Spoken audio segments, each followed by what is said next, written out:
Hi, thanks for stopping by and checking out our demo on Spectrum EVO POS.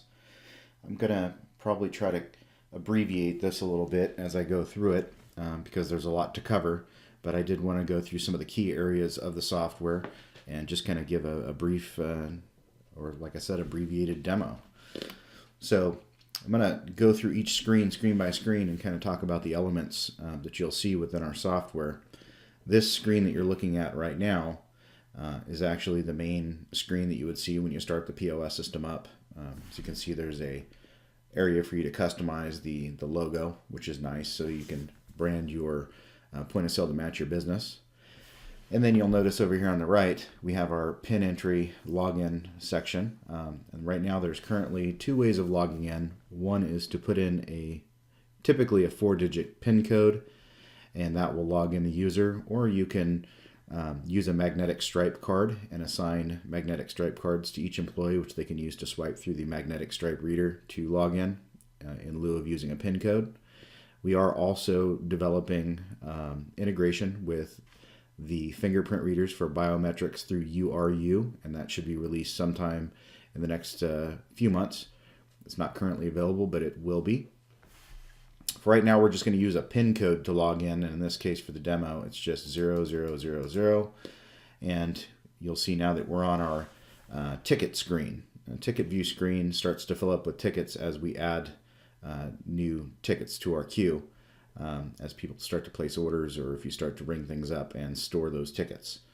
So from this screen, I'm just going to point out a few of the elements. We have a search area up here where you can actually start to search by ticket name, and that'll filter down your list of tickets, because this whole screen will eventually fill up with tickets, and you'll even get to the point where you may need to scroll up and down on the screen to see additional tickets. So the search is a really nice feature.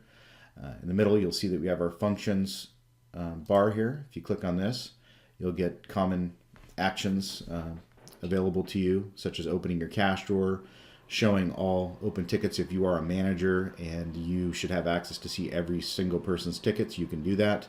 You can also go and recall a ticket that may have been closed at an earlier time. For instance, if you need to recall a ticket to change the payment that was applied to it, for instance, if you ran the wrong credit card on the wrong ticket or something like that. Or even you could just open the tickets, and then from there you can do a clone of a previous ticket if you need to duplicate that ticket for some reason. Additionally, you have transfer all tickets, which is useful for when staff are changing shifts and you need to quickly transfer all of the open tickets from one user to another who's coming on. You can do that in bulk by clicking on transfer all tickets. And then we have a refresh database. Typically that's if you've made a lot of changes on the back end and you want to be able to refresh all stations so they pick up the changes. That's what the refresh database is. So I'll go ahead and close that out. You also have a tables view. So when you're going to open a new ticket, there's a couple of ways of doing that in EVO. If you're a busy bar, one of the greatest ways to do it is to simply swipe a credit card through the card reader attached to each workstation. I'll go ahead and do that right now. But by doing that, you will open a tab or a ticket with the user's name applied to it automatically, and that's very useful. So in this case, I'm going to go ahead and just add I'll add a beer on here, an Asahi, and I'm going to store it. And you'll see here that, again, we're in the ticket view screen. You'll notice that my name has already been appended to the ticket. And at some point when the bartender's ready to close out that tab, they can just take that same credit card, swipe it through the reader one more time, and regardless of how many tickets have been opened under that user, it will reopen that one tab or ticket using the credit card. So it's a real big time saver. So I'm going to store that again. So back to this. So that's one way of opening a ticket. You can swipe a card and append a customer's name automatically to the ticket. Another way of doing it is to click on tables and use the table view. And I'll just go ahead and click on that. You can see right now we're in the first section, which on the right you'll see sections main dining and patio. Currently we're in the main dining. If I wanted to open a ticket under table 11, I can just click on table 11 and this will start a ticket under table 11. So I'll go ahead and do a couple of items on here and then store that. Now you can see table 11 is here. The additional way to actually open a ticket, which is more manual, is to actually just click on new ticket And there's no name or section or anything applied to this. It's pretty much just open. So you can click on info, and then from here you can type in a customer name. And you can put telephone number, address if it's delivery or something like that, and then set the info, and that'll assign that name that you just typed manually on here. So I'll go ahead and add a glass of house cab to that, and I'll store that. So now we have 3 tickets open. You can see Steve Smith was the one we did manually. So again, a couple of different ways of opening a ticket depending on the type of establishment that you run. So to discuss a few other elements down here on the bottom left, these are persistent. The POS button will always take you back to this screen that we're on right now, to the ticket view as we call it. We also have employee menu, which is the menu that employees would go to for their own reports and other functions that pertain just to that individual user. And then we have a manager menu link here, which takes you to the manager menu where you can do most of your programming and administrative tasks, as well as pull up reports. And just about anything you need to do as a manager, you'd go to the manager menu. Of course, all of these elements that you're seeing are permission based, so you can enable and disable different sections of the POS, as well as different functions and buttons, depending on how granular you want to get with assigning permissions. So it's completely up to you, and we'll go through that a little bit later. But for right now, I'm going to go ahead and click on Employee Menu since we're in this screen. And this opens up the Employee Menu, and there's a couple of different elements in here to take note of. Number one is the message of the day. This is something that you can set in the manager menu as a manager. You can basically put notes about what's going on for that particular day. In this case, there's some specials going on. It's really nothing more than just a place to put things at a glance for the employees when they come in and they clock in for their shift so they know what's going on. And this is set up, you can set them, again, for each individual day. You have a slot for Monday, Tuesday, Wednesday, Thursday, so on and so forth, that you can set different messages for ahead of time. And that's nice because you can plan your week well out in advance and then go ahead and put those messages in. And then any day of the week, that's going to pop up for the employees who are working on that day. Additionally, we have our time clock. I'll go ahead and click on that. And we've got a punch in from a couple of days ago here, but pretty standard. You can punch in, you can punch out for a lunch, and then when you come back from lunch, end your lunch period, and then you can punch out. From there, they can agree with the time record specified, and that will clock them out and print out their shift report. Additionally, one thing that's pretty unique with EVO is we have the ability for an employee to append a note to their shift if they want to. So I've already punched out, so I can't do that, but I'll go ahead and agree with this time. That would print the report. And then as a manager, and I have management permissions, and this is why I can do this, but as a manager, you can come in here and you can look at various previous days for the punch histories, and you can adjust or remove them. And you can also do reports for payroll, and you can do a range report for start of a pay period to an end of a pay period for a particular user.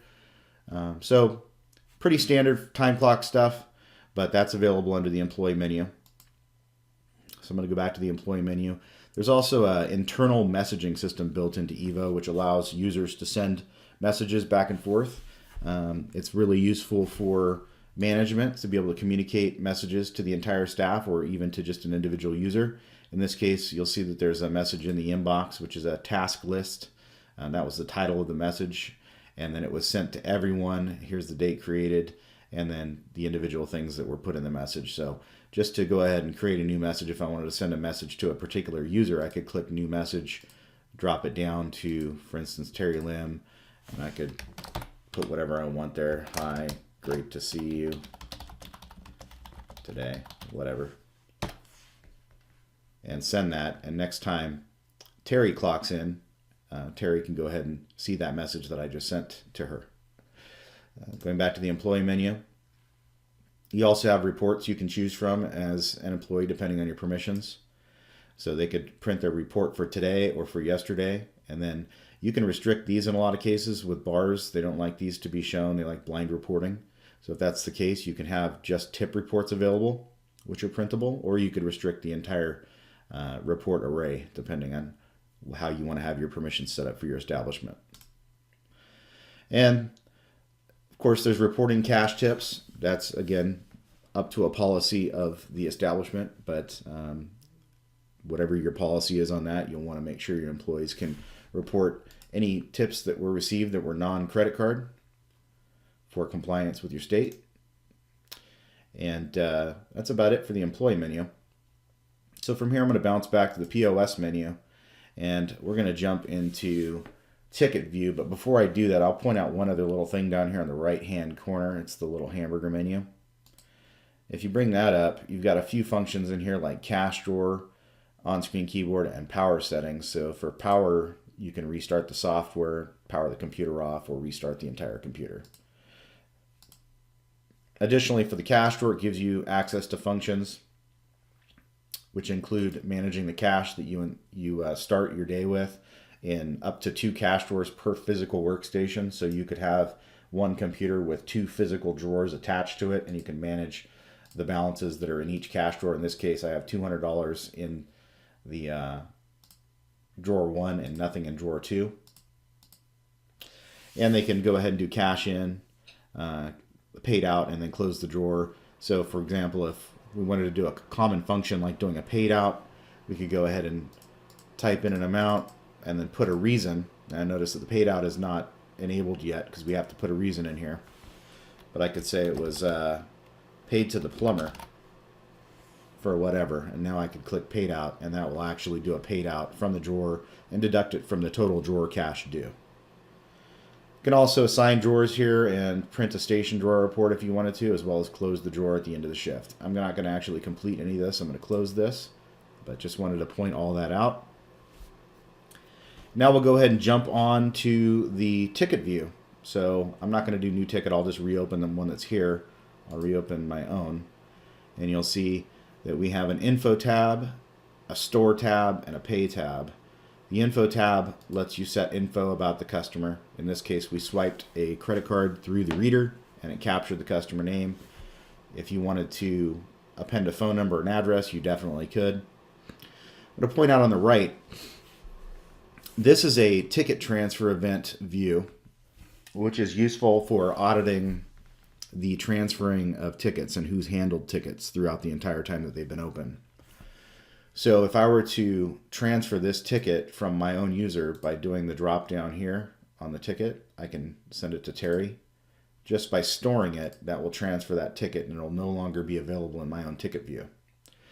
Now I have manager permissions, so I could click on functions, show all tickets, and now you'll see that my ticket belongs to Terry. So if I reopen this and I go to info, you'll see now that it was transferred from my demo user to Terry and the date and time and by who.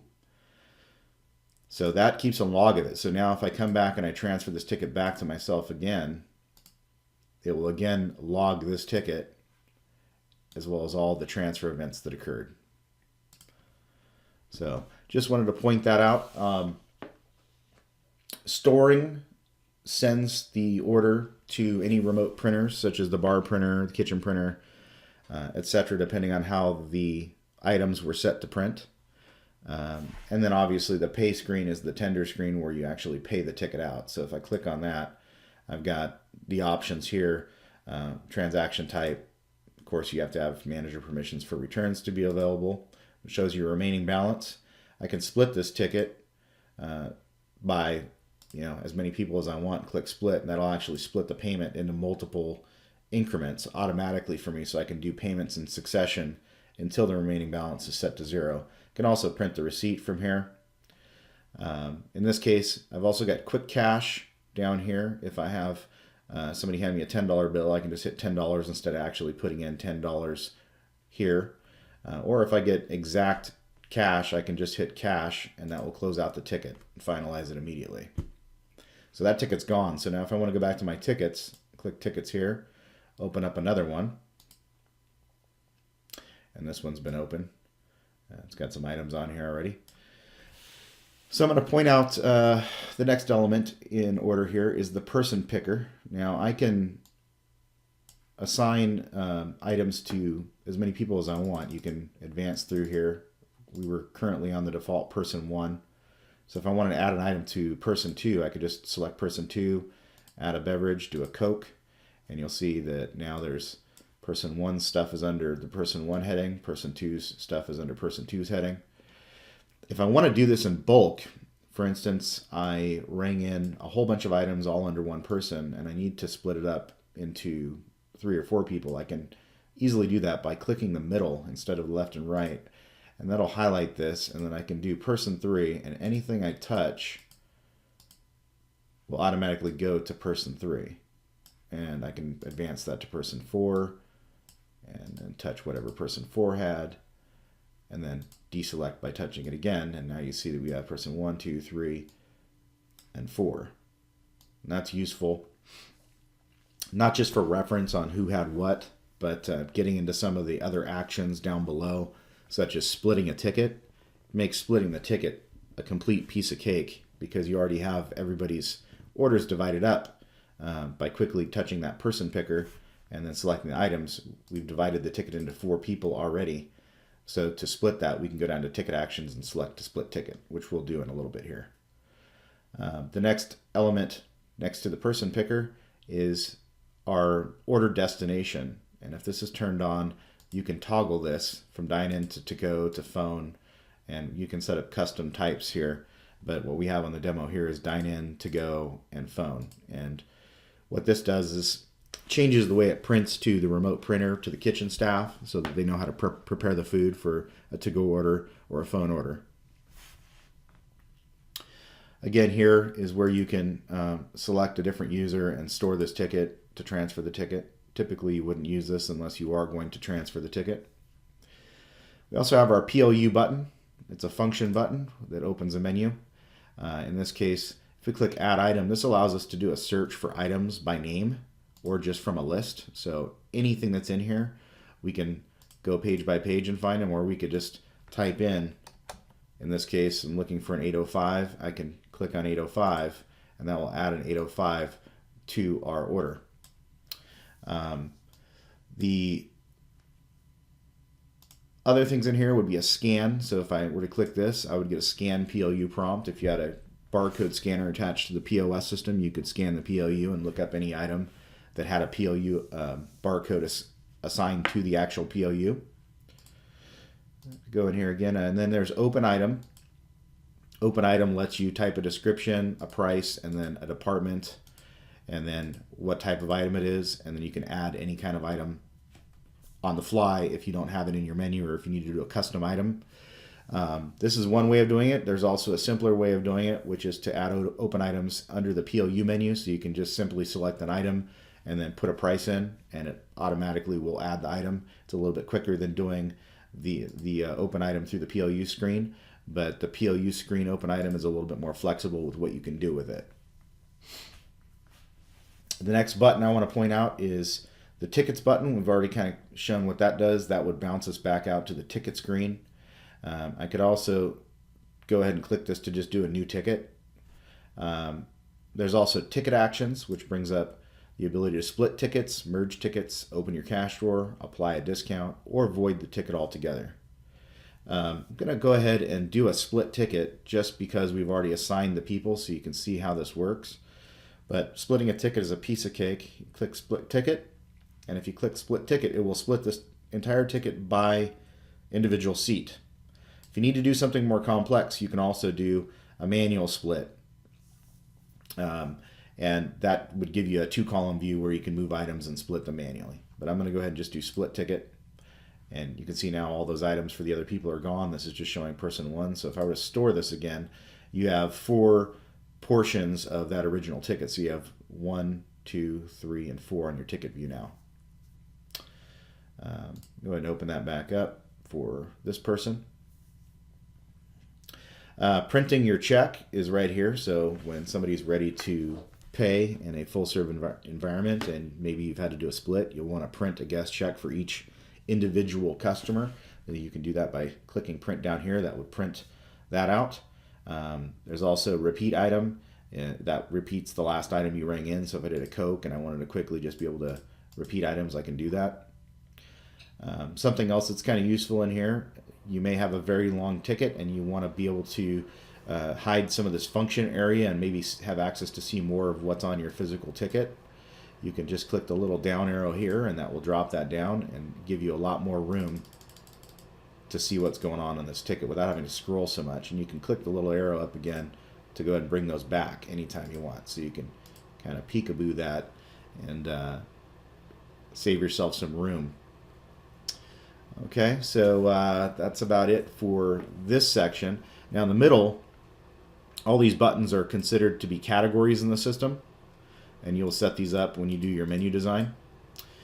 Categories contain menu items, and then menu items contain modifier sets, and modifier sets contain modifiers. So it's a lot to consider when you first build your menu, but we're going to have a whole set of training videos that'll help you with that. Of course, if you purchase an EVO system from us, we do all the initial menu training for you, so you don't have to really know everything out of the gate.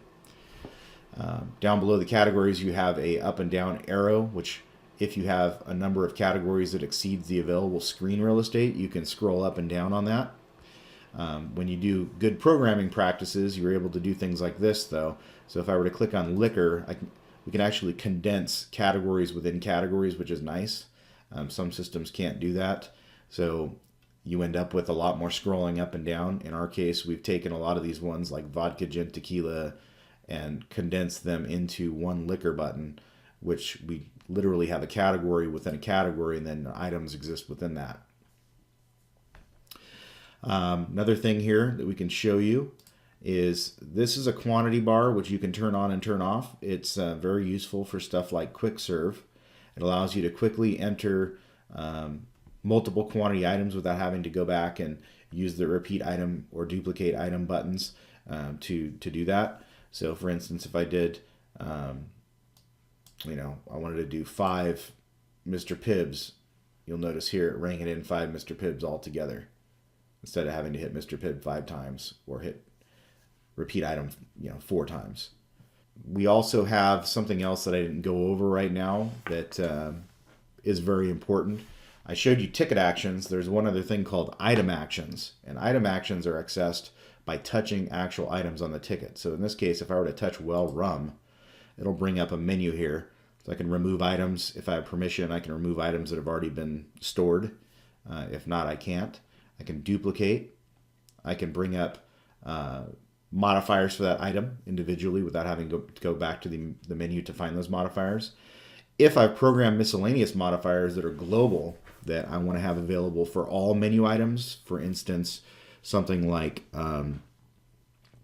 food allergy preferences, gluten-free, no salt, this kind of thing, sauce on the side, I can do that under miscellaneous mods and have that available to the entire menu.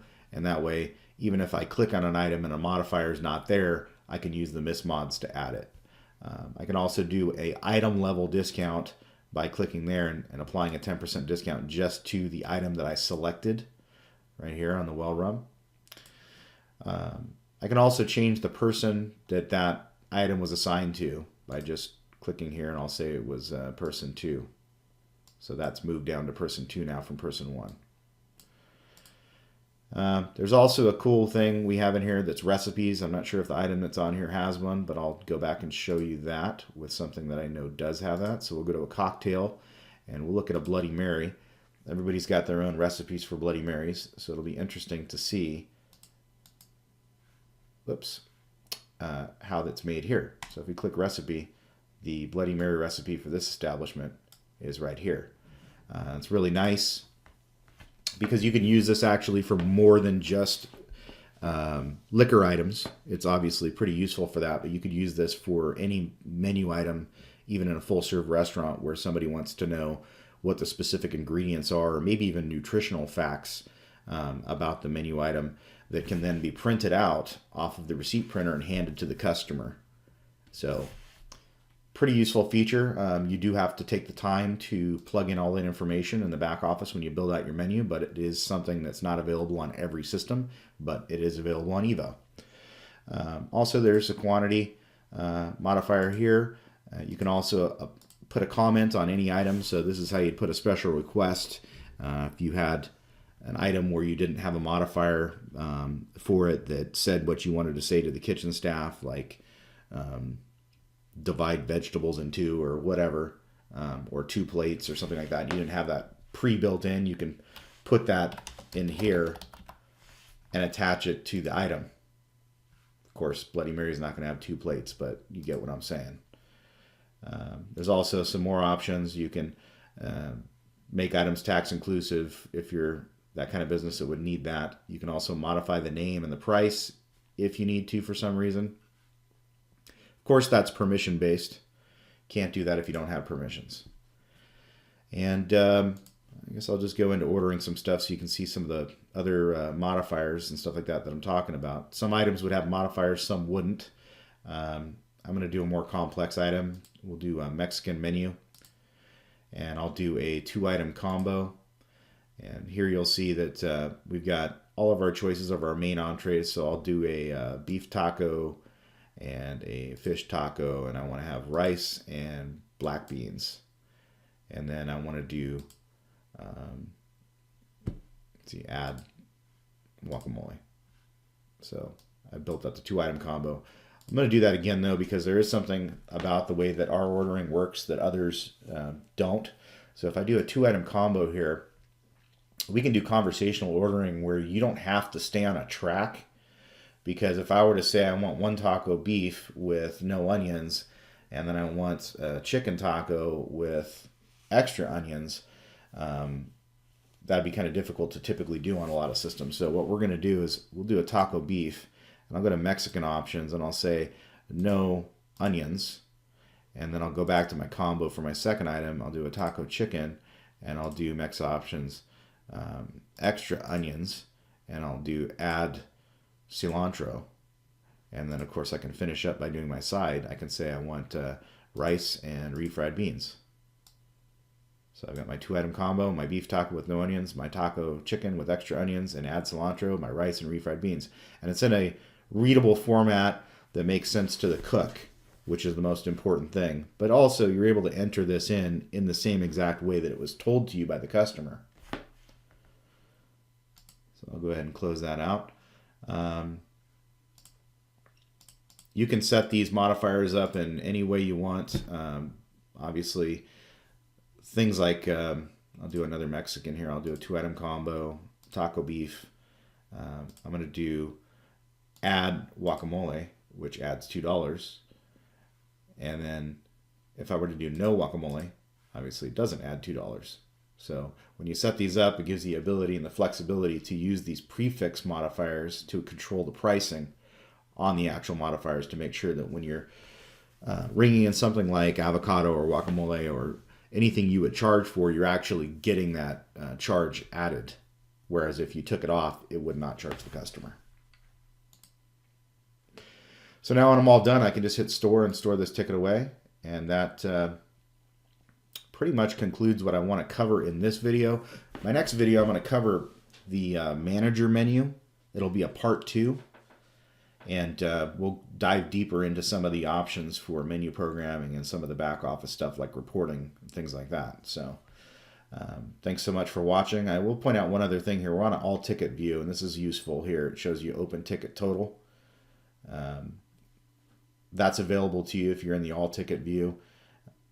When you're looking at manager reports and trying to see what you've done in sales for the day, you have to click off a unfinalized ticket option, which I'll go through in that reporting screen, but that would not show you this additional open ticket total.